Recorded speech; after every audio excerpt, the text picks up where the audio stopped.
Ini kita ada lap kaki nih.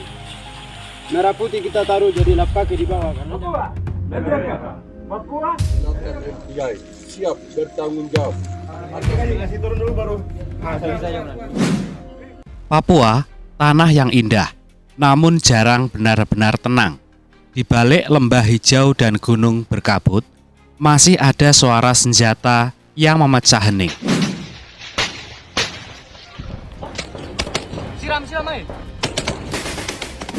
Sekelompok bersenjata yang menamakan diri mereka Organisasi Papua Merdeka (OPM) hingga kini tetap menjadi ancaman nyata bagi kedamaian di Timur Nusantara.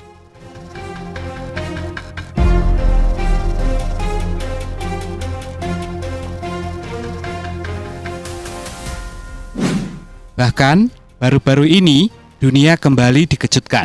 Sebanyak 17 pendulang emas di Kabupaten Yahukimo tewas dibunuh. Dalam pembelaannya, OPM berdalih bahwa para korban adalah anggota TNI yang menyamar di tengah masyarakat. Namun, bagi rakyat kecil yang kehilangan keluarga, alasan itu hanyalah luka lama yang kembali terbuka. Jonathan FBI siap bertanggung jawab atas Aksi berdarah itu memancing kemarahan Presiden Prabowo Subianto, yang akhirnya pemerintah segera menginstruksikan penambahan pasukan TNI untuk memperkuat keamanan di wilayah Papua. Namun langkah itu tak serta-merta meredam konflik. Bentrokan bersenjata justru semakin sering terjadi di berbagai titik. Tak lama kemudian, Satgas Operasi Damai Kartens berhasil menggagalkan transaksi jual beli senjata api senilai 1,3 miliar rupiah. Yang mengejutkan, pengakuan tentang transaksi gelap ini justru datang dari juru bicara OPM sendiri, yaitu Sebi Sambo. Pertanyaannya kini bukan lagi sekedar siapa penjualnya, tapi bagaimana OPM mampu memiliki uang sebesar itu. kasih turun dulu baru.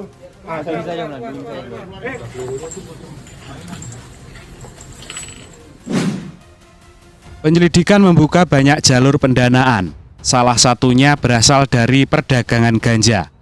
TNI menemukan ladang ganja seluas 5 hektar, setara dengan area Monas yang berisi lebih dari 200 pohon siap panen.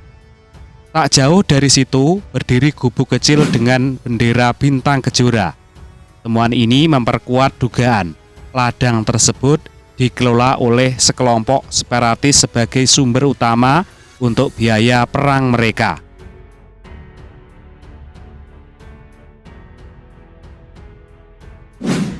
Namun, dana dari ganja itu bukan satu-satunya. Pada tahun 2019, Kapolda Papua Irjen Paulus Waterpau mengungkap indikasi penyalahgunaan dana desa untuk membeli senjata. Dan juga kasus serupa ini ditemukan di Nduga, wilayah tempat pilot Susi Air Philip Martens pernah disandra.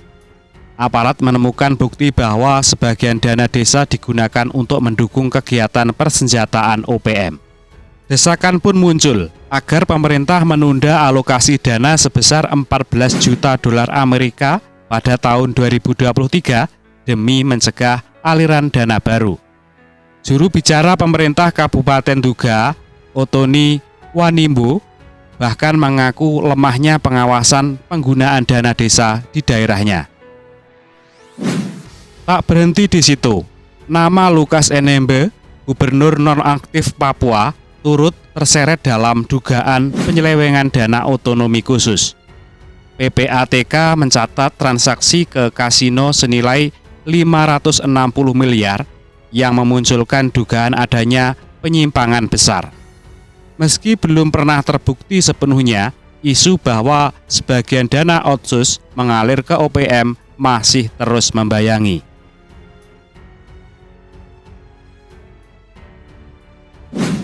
Sejak tahun 2002 hingga tahun 2022, total dana otonomi khusus yang digelontorkan pemerintah mencapai 139,1 triliun. Sebagian besar untuk pembangunan kabupaten, provinsi, dan juga infrastruktur. Namun jika sebagian kecil saja mengalir ke tangan separatis, nilainya sudah cukup untuk membeli ribuan peluru dan senjata. Selain dana desa dan juga hasil ganja, sumber lain datang dari tambang emas ilegal. Laporan kepolisian menyebut OPM telah mengoperasikan tambang di Paniai, Intan Jaya, Yahukimo, hingga Timika. Lokasi tambang yang terpencil membuat aktivitas mereka sulit terdeteksi. Hasilnya dijual lewat jalur gelap kepada pihak yang identitasnya dirahasiakan. Bahkan, menurut juru bicara OPM, mereka juga mendapat dana tambahan dari penjualan kayu dan hasil bumi di tiap wilayah pertahanan.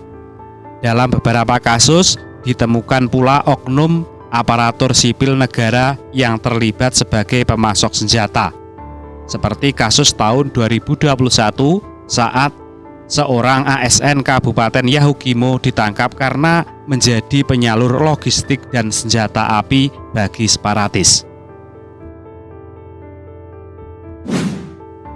Namun di balik segala jalur pendanaan dan juga kekerasan itu, korban sejatinya bukan hanya aparat, bukan pula kelompok bersenjata, tetapi rakyat kecil yang hidup di tengah ketakutan.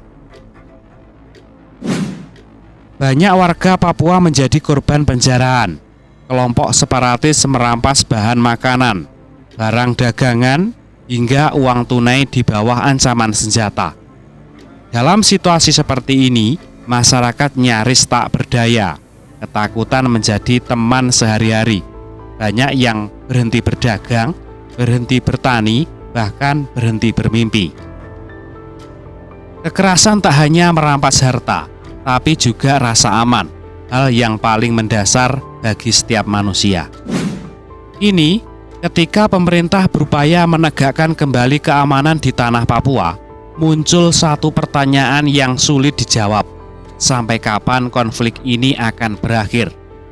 Indonesia telah berjuang terlalu lama untuk menyatukan setiap jengkal tanah dan juga hati rakyat.